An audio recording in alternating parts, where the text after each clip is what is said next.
Hello, my name is Colin, and this is Shannon. And we realize that this is kind of a heavy subject matter, copyrights, the law. But I wanted to start off with something fun and a little bit more pop culture. So will you explain to us both what happened with Drake, The Weeknd, and artificial intelligence at a high level, and then also let's get into some of the details about, the legal implications, and we can use that as a jumping off point. Definitely. Well, thank you to Noah, and thank you, Colin. It's rare that people are excited to talk about copyright, so I'm happy to be here. What happened with Drake and The Weeknd, so on April 4th, this person who is identified as a ghostwriter, and they've said, I'm a ghostwriter for major labels, and I haven't gotten enough credit for my work. I've been writing for these labels, and I haven't been given any of that sort of fame or whatever that all of the big celebrities are getting. So that's their motivation. They write this song, they put the vocals through an AI generator to really, really accurately mimic the voices of Drake and The Weeknd. And the song quickly goes viral on TikTok, on YouTube, and they put it on Spotify and streaming services. So it was a little bit different from the kind of things that you're seeing where people are like mimicking Kanye or having Kanye sing Hey There Delilah or Smash Mouth. And you see those on TikTok and they're funny, right? And those might kind of fall into this parody camp of maybe that's fair use. But the difference here is they put it on streaming services. So they would get paid for that. And the problem is you're appropriating someone else's voice to make money.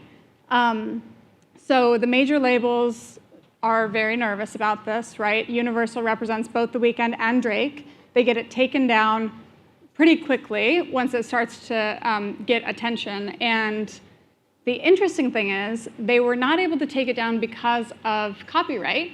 They were able to take it down, they were not able to take it down because of the right of publicity. So when you're mimicking someone's voice or their sound or their likeness, that's a publicity right, and it's not the same.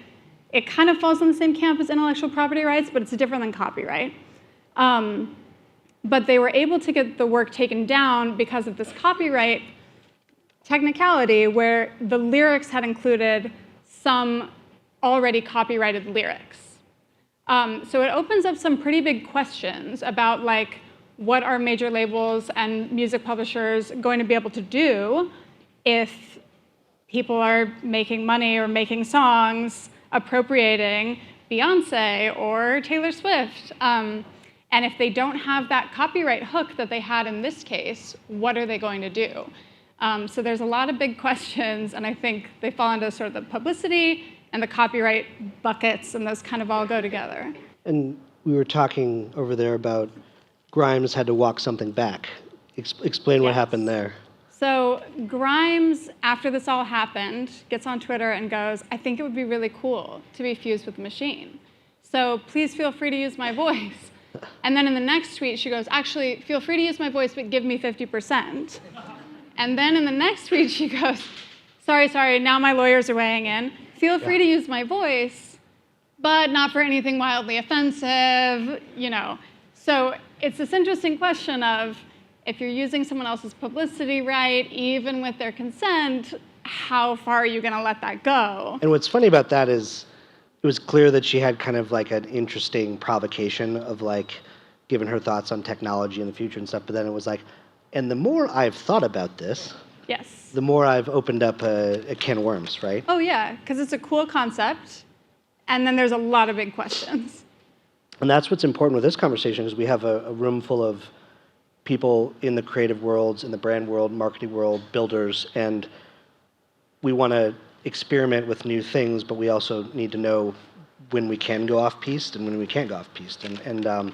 So next thing I wanted to talk about is, so there's two parts of AI IP. There's like the input side, which is the corpus of things that you train something on, right? And then there's the output side of like something goes out into the world and the copyright.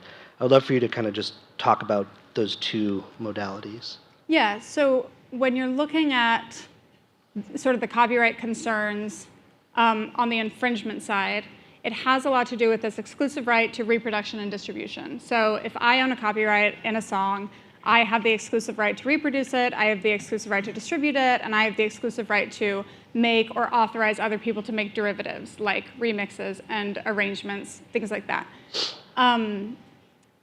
So what's happening on the input side is you have data aggregators, web crawlers or scrapers, that are sending bots out and they're scraping everything on the internet, and they're putting it into these big data repositories, and then AI is trained using that sort of corpus of data.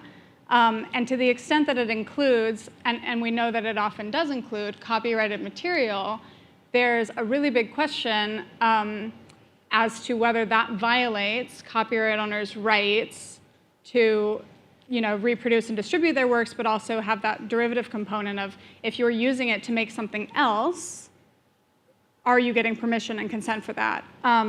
So that's on the input side, and it flows really naturally into the output side, which is if an AI generates something that includes anything that's copyrighted, like an AI generates a song and you're including a snippet of lyrics or a sequence of notes that was found somewhere in the training data, you might end up with an infringing derivative work on the output side.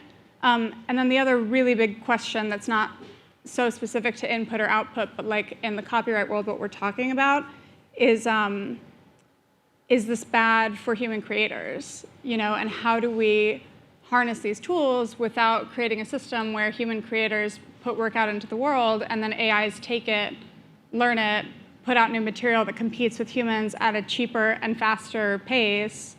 So the instant devaluation of human creativity. Yeah. So we want to figure out how to preserve human artists. What's interesting is so much of music culture in the past has been predicated off of like samples, right?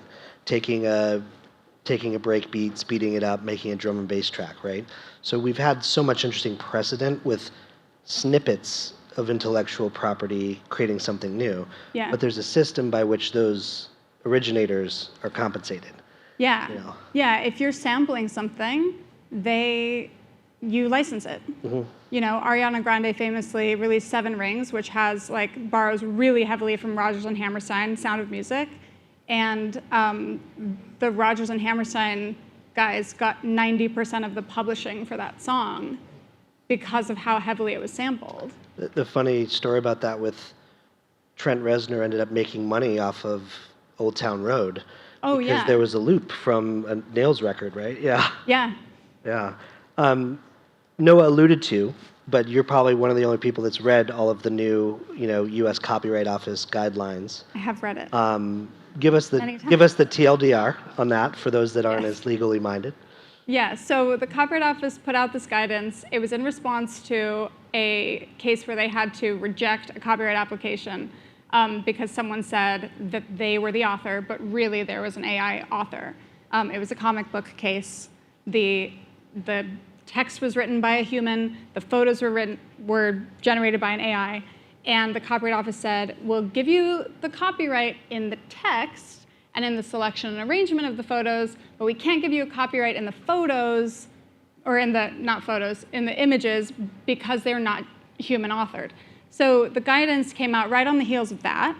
In a nutshell, it is copyright only protects human creativity and human authorship. So if it's something that's purely AI generated, it can't receive copyright protection. And is there nuance in this? Because a lot of the conversations today, there is an interesting poetry that's happening between humans and AI with prompts and nudging, many touch points, a little dance back and forth. So in those instances where it's not a one-click output to AI, but there's a little bit more back and forth, is there nuance there to unpack? I think so. And I think this is going to be one of those big questions that we will probably see answered over the next several years as people take cases to court or challenge the Copyright Office's determinations. But the way that the guidance is now is that if you're not interacting with the material basically after it comes out of the AI, that's AI generated, even if you have a lot of interaction and input on the front side. similar to how if you're commissioning a work from a painter and you say, I want it to have generally this color scheme with a lot of reds and greens, and I want a mom and a baby and a tree, but the artist is the one ultimately executing that, and there's a lot of different ways that could be executed. In the same way, even if you put a lot of direction into an AI, if the AI is the one making those like creative decisions as to exactly how it's going to come out, it's not copyrightable. Got it. So perfect segue. Two friends of mine, Fred Rayard, very noted creative director, and another great creative director, Chelsea Steiger, they worked together. They prompted one of the, I think it was DALL-E or Midjourney or something, they prompted Helma F. Klint, the incredible artist, and birds. And the result came out, was beautiful and very abstract and interesting, but there was undeniably elements of the artist. And in this case, there is a little bit of nuance with the copyright, because as you looked into it, would you explain that a little bit more? Yeah, so Klint died in 1944, which is 78 years ago, and US copyright law protects creative works for 70 years after the death of the artist. So in the case of Klint, those works are no longer protected by copyright, and you wouldn't have those sort of like derivative use claims, right? It's the same reason that right as soon as we had 70 years after the death of Van Gogh, you started to see all those immersive experiences because suddenly it's public domain. Sure. So those are public domain. But like if you were to do a work in the style of a human artist that's alive today, you might get into sort of infringing territory. Style itself is not copyrightable. So you could do something in the style of the Beatles, or you could do something in the style of Taylor Swift or Banksy or whoever. That's fine. But where you get into like possible copyright liability is if the work itself that's like been generated includes some component.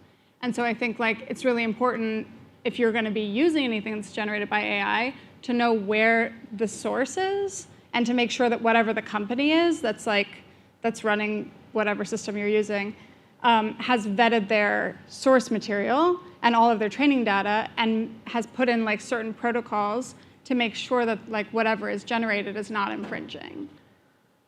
Makes sense. One of the things in an earlier conversation, Jamie from Joan was talking about using a lot of these ways to kind of mood board, to ideate, like the earlier stages of concepting and creativity.